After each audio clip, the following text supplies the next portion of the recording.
কলকাতার এত কাছে এত সুন্দর একটা সমুদ্র সৈকত আছে তা আমার জানা ছিল না। শুধু আমার কেন, 90% মানুষই এই সমুদ্র সৈকত সম্পর্কে জানেই না। তাই আমি এবারে বেরিয়ে পড়েছিলাম এই অজানা সমুদ্র সৈকতকে এক্সপ্লোর করার জন্যে। হ্যালো, গুড মর্নিং সকলকে। আরও একটা নতুন ভিডিওতে, বলা চলে নতুন একটা ভ্রমণের গল্পে আপনাদের সকলকে স্বাগত জানাচ্ছি। আর এই ঝাউবনটা দেখে কি মনে হচ্ছে? পরিচিত কোনো জায়গা? আপনি আগে এসেছেন, হতে পারে আপনি এখানে আগে কখনো আসেননি বা খুব কম নাম শুনেছেন জায়গাটি সম্পর্কে। সেই জায়গাটাই তুলে ধরবো আজকের এই ভিডিওতে। এই জায়গায় আসবেন কি করে, জায়গাটি কেমন, এখানে থাকা খাওয়ার খরচ কি হতে পারে, কোথায় থাকবেন, এই সমস্ত কিছু তুলে ধরবো। যদি মনে করেন শুধু কি সমুদ্র দেখার জন্য এখানে আসবেন আপনার ফ্যামিলিকে নিয়ে, একেবারেই না। শুধুমাত্র সমুদ্র না, এখানে আপনার জন্য রয়েছে আরও অনেক কিছু, যার মধ্যে অন্যতম ম্যানগ্রোভের জঙ্গল, সঙ্গে একটি মোহনা, আর সেই মোহনাতে গড়ে ওঠা ছোট্ট সুন্দর একটি দ্বীপ। সব কিছু মিলিয়ে আপনার দুদিনের ছুটিতে এই জায়গাটি হতে পারে অনবদ্য একটি ডেস্টিনেশন। আমার এই গল্পটি শুরু হয়েছিল হাওড়া স্টেশন থেকে। সেখান থেকে আমি ট্রেন ধরে চলে আসি উড়িষ্যার বালাসর কিংবা বালেশ্বরে। সেখানে নেমে রিসর্টের পাঠানো অটোতে 1 ঘন্টা মতো জার্নি করে আমি চলে যাই আমাদের রিসর্টে। ঝাউবনে ঘেরা সুন্দর প্রকৃতির মাঝে ছিল আমাদের রিসর্টটি। রিসর্টটির অবস্থান ছিল উড়িষ্যার পরিখিতে। সঙ্গে সঙ্গে এখানে ওয়েলকাম ড্রিঙ্কে ডাব রয়েছে সুন্দরভাবে কাটা, বেশ ভালো। থ্যাংক ইউ দাদা, থ্যাংক ইউ। ডাবের জল খেতে খেতে রিসর্টের দিকে একটু লক্ষ্য করতে দেখলাম বেশ বড় এখানে পার্কিং রয়েছে। আপনারা যদি নিজের গাড়ি নিয়ে আসছেন অনায়াসে এখানে পার্ক করতে পারেন। তো সব কিছু তো হলো, এবার আমাকে যে রুমটি অ্যালট করা হয়েছে সেটা আপনাদের সাথে একটু শেয়ার করব। চলুন দেখাই আপনাদের। এই 4টে কটেজ দেখতে পাচ্ছেন, এই 3 নম্বর কটেজটি আমাকে অ্যালট করা হয়েছে। বাকি এই কটেজগুলো আপনাদের এই মুহূর্তে দেখাতে পাচ্ছি না, কারণ গেস্ট রয়েছে। সব একই আছে, যেটা আমার রুমে আছে সেটা বাকি রুমগুলোতেও পাবেন। ঠিক আছে, চলুন দেখাই। এখানে দেখুন সুন্দর ফুল গাছ করা হয়েছে, তার সঙ্গে এখানে জলের জায়গা। এখন এখানে ব্যারেল রাখা হয়নি, এখানে একটি বসার জায়গা রয়েছে। আর এই হচ্ছে আমার রুম, দেখতেই পাচ্ছেন। ঢুকে এদিকে রয়েছে বেড, এখানে একটি ফ্যান রয়েছে, এখানে এসি রয়েছে, এখানে একটি টেবিল। আর যে জিনিসগুলো প্রয়োজনীয় দেখতে পাচ্ছেন, সোপ রয়েছে, শ্যাম্পু রয়েছে। এবার যতজন আপনারা এখানে আসবেন সেই হিসাবে এই কাউন্টটা বাড়তে থাকবে। এখানে শ্যাম্পু যা কাউন্ট রয়েছে, এসি রিমোট, আর এখানে একটি সেলফ রয়েছে, সঙ্গে মিরার, হ্যাঙ্গারেরও সিস্টেম রয়েছে, ছোটোখাটো জিনিস এখানে রাখতে পারেন। এখানে একটি হ্যাঙ্গার রয়েছে, এখানে একটি মিরার রয়েছে। আর এই হচ্ছে ওয়াশরুম, এই হচ্ছে ওয়াশরুম। তো এই হচ্ছে রুম। যেরকম আপনাদের বললাম প্রত্যেকটা রুমই একই। বাকি রুমগুলোতে গেস্ট রয়েছে, সেই কারণে আমার রুমটাই দেখাতাম, কারণ এখানেই আমি আছি। মানে এটা নয় যে এই রুমটা এরকম মানে অন্য রুমটা আলাদা হবে, হয়তো একটু 19-20 পার্থক্য থাকতে পারে, বাট ক্যাটাগরি কিন্তু সেম। এখানে 4 জন থাকতে পারবে, আমার রুমটা যেটা রয়েছে স্পেসিফিক্যালি। আর সব কটা রুম, বাকি যে কটেজগুলো রয়েছে বাকি 3টে, সেই কটেজগুলো একই ক্যাটাগরির রুম পাবেন। আমার যে রুমটা রয়েছে ঠিক সেম আদলে বানানো প্রত্যেকটি রুম, ঠিক আছে। আর এই জায়গাটা তো বেস্ট জায়গা, সন্ধ্যা হলে এই জায়গাটি দেখাবো, এই জায়গাটি কতটি সুন্দর লাগে। আর এখানকার পরিবেশ যদি বা অ্যাম্বিয়েন্সের কথা বলতে হয়, বেশ শান্ত। যেটা আপনারা বিচ ক্যাম্প হিসাবে জানেন, সেই জিনিসটা কিন্তু এখানে আপনারা একেবারেই পাবেন না।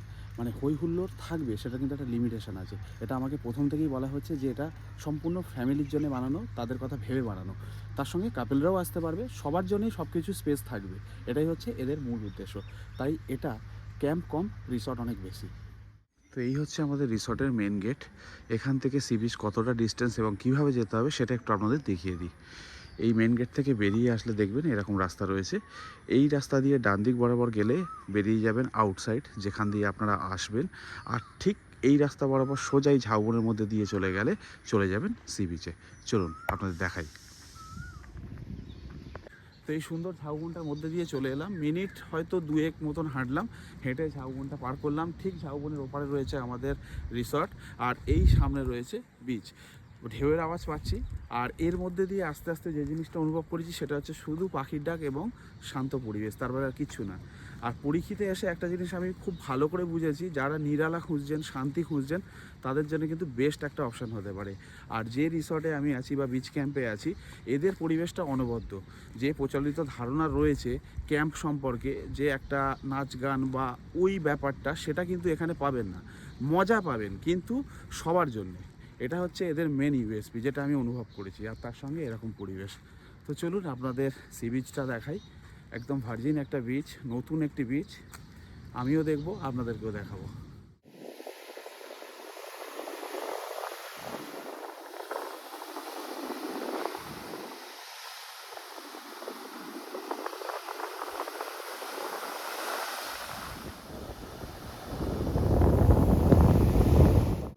এটাই হচ্ছে সেই নতুন সমুদ্র সৈকত যার নাম পরিখি। কম বেশি অনেকে শুনেছেন জায়গাটি সম্পর্কে, অবশ্যই জায়গাটি আসবেন, হাইলি রেকমেন্ডেড। এত পরিষ্কার পরিচ্ছন্ন বিচ আমার মনে হয় খুব কম জায়গায় আছে।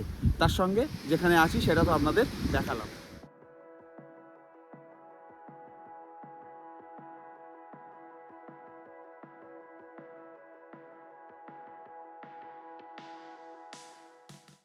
দেখুন, অনেক সি বিচ আমি ঘুরেছি, দেখেছি, আপনারাও গিয়েছেন।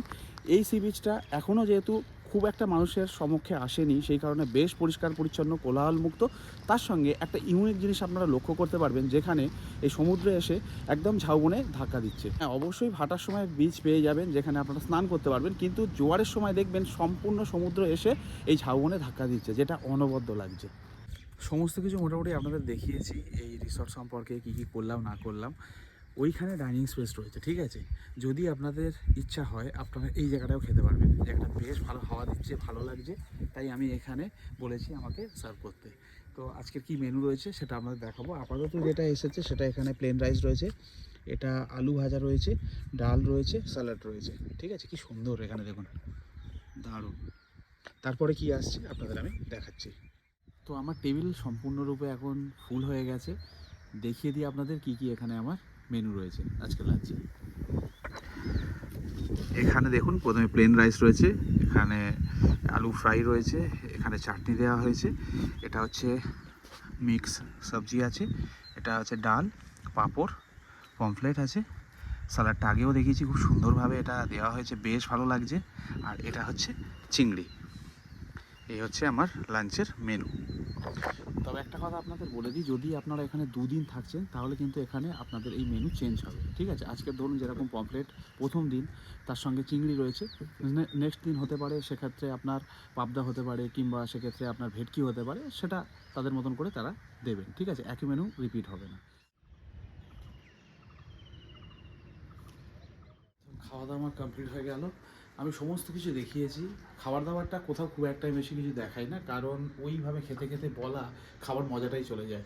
আমি একটা কথা মাস্ট বলবো, আমি এখনও পর্যন্ত খাবার নিয়ে সেভাবে কিচ্ছু বলিনি, কিন্তু সত্যি কথা বলছি, মেনুগুলো যেরকম বড় মাপের ছিল, খাবারের টেস্টও কিন্তু সেই বড় মাপের, এটুকু বলতে পারি।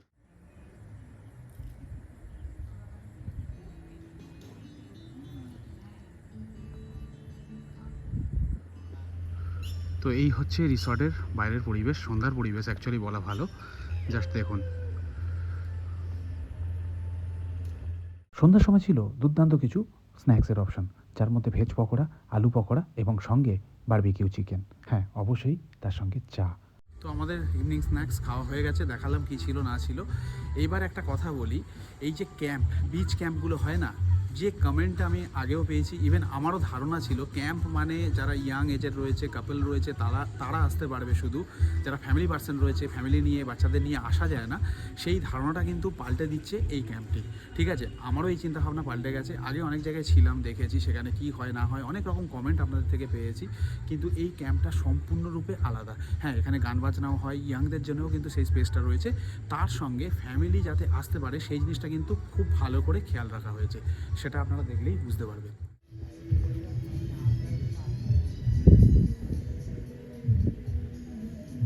এবার আপনাদের সেই জায়গায় নিয়ে এসেছি, যদি আপনারা এই ক্যাম্পে আসছেন, যেখানে বসে আপনারা স্ন্যাক্স খেতে পারবেন, গান বাজনা শুনতে পারবেন, করতে পারবেন, আড্ডা মারতে পারবেন।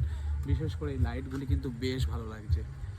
তো এই জায়গাটা বেশ ভালো একটি জায়গা, এই ক্যাম্পের রুমগুলোই দুর্দান্ত, প্লাস এখানকার খাবার দাবার এবং পরিবেশ সব কিছু কিন্তু টপ নচ। আর এই জায়গাটা কেমন লাগলো অবশ্যই কমেন্ট করে জানাবেন। এখন ঘড়িতে সময় হচ্ছে রাত 10:30, চলে এসেছি সেই ডাইনিং স্পেসে। এখানেই ডিনার করব। ডিনারে কি রয়েছে সেটা আপনাদের সাথে শেয়ার করব।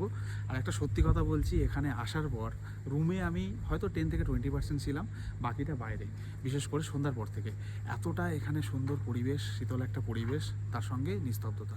বারবার করে যে জিনিসটা বলছি, যে ক্যাম্পে যে জিনিসটা আপনারা ফিল করেন, সেই জিনিসটা কিন্তু এখানে একেবারেই ফিল করবেন না।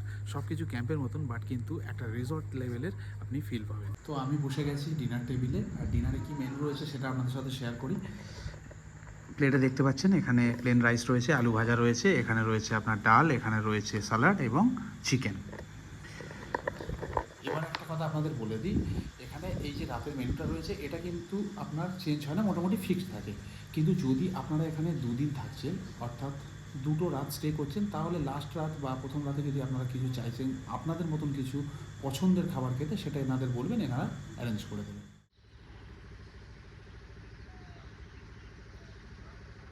ভেরি গুড মর্নিং সকলকে।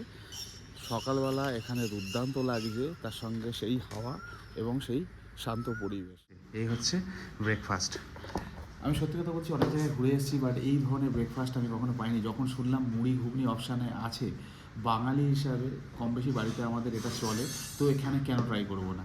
ঠিক আছে, সব জায়গায় তো পুরি সবজি এটা সেটা চলে, এটা আপনারা পাবেন, এর মধ্যে আলাদাভাবে চিন্তাভাবনার কিছু নেই। বাট যদি এই ধরনের কিছু চাইছেন একদম ঘরোয়া জিনিস, সেটাও কিন্তু এনারা দিচ্ছেন।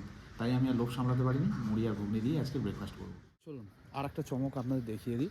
সেটা হচ্ছে এখান থেকে বোটিংয়ের ব্যবস্থা রয়েছে। আমরা এখন যাচ্ছি বোটিংয়ে। এই আমাদের অটো এসে গেছে, এখান থেকে আমাদের নিয়ে যাওয়া হবে। কত দূর যেতে হবে দাদা? এখান থেকে যেতে হবে আপনাদের 4 কিলোমিটার। 4 কিলোমিটার। মোহনাতে যাব আমরা, মোহনাতে বোটিং করব। আচ্ছা, কোন নদী ওটা? বুড়ি বলং নদী। আচ্ছা আচ্ছা, ঠিক আছে। তো এই দাদার সাথে আমরা চলে যাচ্ছি বোটিং করতে। চলুন আপনাদের সাথে এক্সপিরিয়েন্স শেয়ার করি।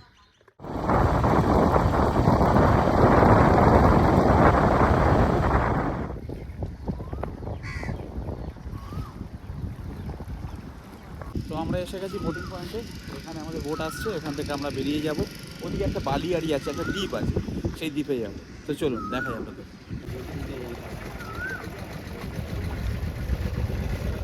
প্রথমে আমরা বোটে করে চলে গিয়েছিলাম এই নদীর একটু ভিতরের দিকে একটি সুন্দর ম্যানগ্রোভে। সেখানে কিছুটা সময় কাটিয়ে তারপরে আমরা ফিরে আসি এই একই নদীর মোহনায় গড়ে ওঠা একটি বালির দ্বীপে।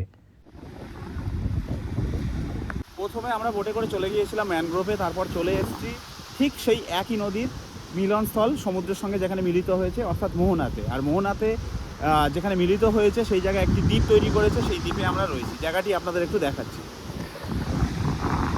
এই হচ্ছে সেই দ্বীপ বালিয়াড়ি, দেখতে পাচ্ছেন কোনো লোক বসতি জনবসতি কিছুই নেই। আর এই হচ্ছে সমুদ্র, আর এই হচ্ছে নদী। প্রথমে আমরা ওই দিকে গিয়েছিলাম ম্যানগ্রোভের দিকে, তারপরে ফের এদিকে এলাম। এক্স্যাক্টলি এই পয়েন্টেই নদীটি মিলিত হয়েছে সমুদ্রের সঙ্গে। শুধুমাত্র পরিচিতে এলেন, থাকলেন, খেলেন, ঘুরলেন, সমুদ্র স্নান করলেন, চলে গেলেন, সেটা কিন্তু না। এই জায়গাটিতে অনেক কিছু আছে আপনাকে দেওয়ার মতো। বোটিং কমপ্লিট হয়ে যাওয়ার পরে সরাসরি চলে আসি আমাদের রিসর্টে। সেখানে একটু রেস্ট ফ্রেশ হয়ে লাঞ্চ করে বেরিয়ে পড়ি বালাসোর স্টেশনের উদ্দেশ্যে। রিসর্টকে পিছনে ফেলে চলে এসেছি। সামনেই গাড়ি আসে, অটো বা গাড়ি যাতেই আসেন না কেন আপনি এখানে আসতে পারবেন। আর এই পাশেই রয়েছে ঝাউবন। এই ঝাউবনটা পার করলেই সি বিচ। আর এই হচ্ছে আমার অটো, এতে করে আমি বেরিয়ে যাবো বালাসোরের উদ্দেশ্যে। একদম নির্দিষ্ট সময় রিসর্টে ঠিক করা অটোতে আমি চলে যাই বালাসোর স্টেশনে।